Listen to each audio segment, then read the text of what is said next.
All of his co-workers were gone. What could it mean? Stanley decided to go to the meeting room. Perhaps he had simply missed a memo.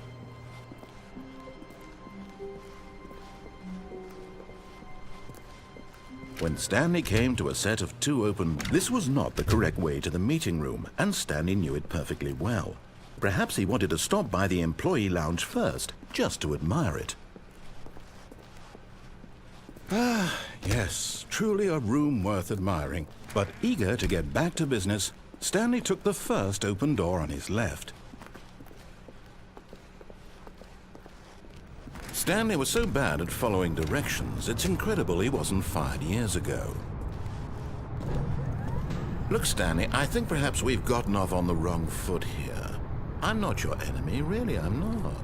I realize that investing your trust in someone else can be difficult, but the fact is that the story has been about nothing but you all this time.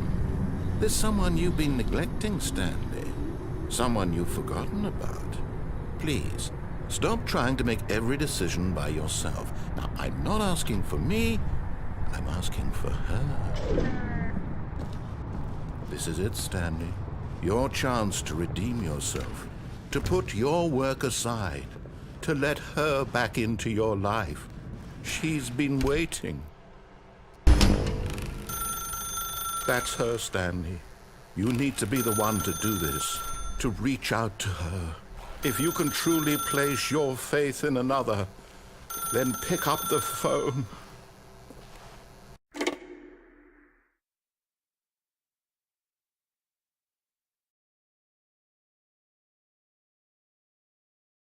Oh, Stanley, is that you? Hold on, sweetie. Sorry to keep you waiting. I'm just pulling the bread out of the oven. All right. Okay, there we go. All right, now, I want you to come in and tell me all about your day. Gotcha.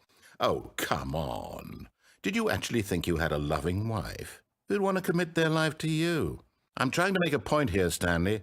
I'm trying to get you to see something. Come inside. Let me show you what's really going on here. This is a very sad story about the death of a man named Stanley. Stanley is quite a boring fellow. He has a job that demands nothing of him, and every button that he pushes is a reminder of the inconsequential nature of his existence.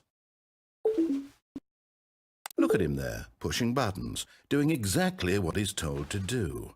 Now he's pushing a button. Now he's eating lunch. Now he's going home. Now he's coming back to work.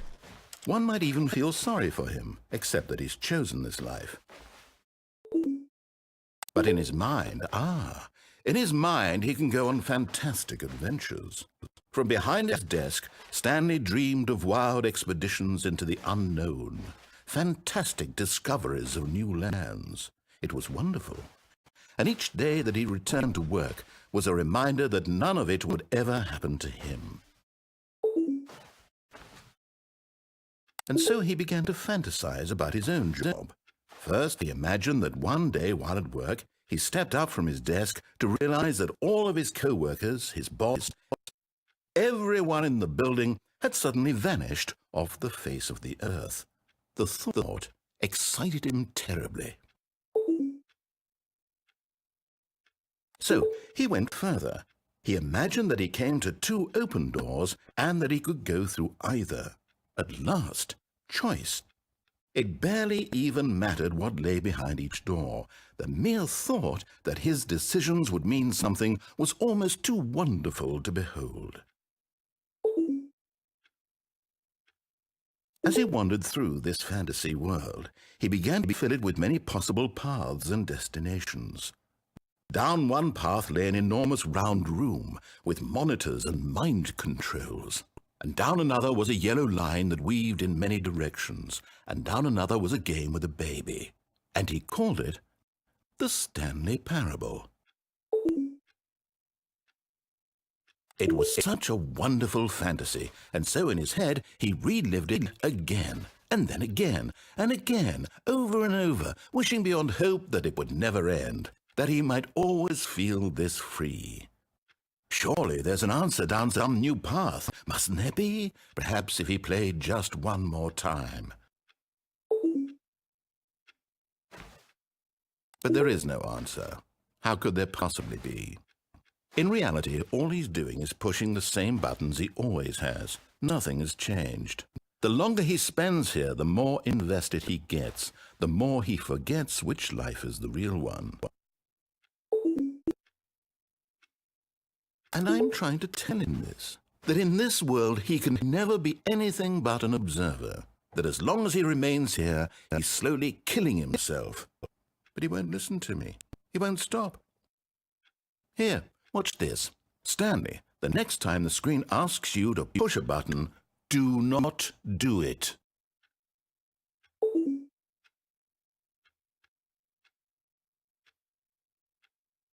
You see? Can he just not hear me?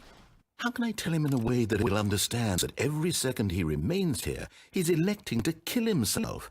How can I get him to see what I see? How can I make him look at himself? I suppose I can't, not in the way I want him to. But I don't make the rules. I simply play to my intended purpose, the same as Stanley. We're not so different, I suppose. I'll try once more to convey all this to him. I'm compelled to. I must. Perhaps, well, maybe this time he'll see. Maybe this time. And I tried again, and Stanley pushed a button. And I tried again, and Stanley pushed a button. And I tried again.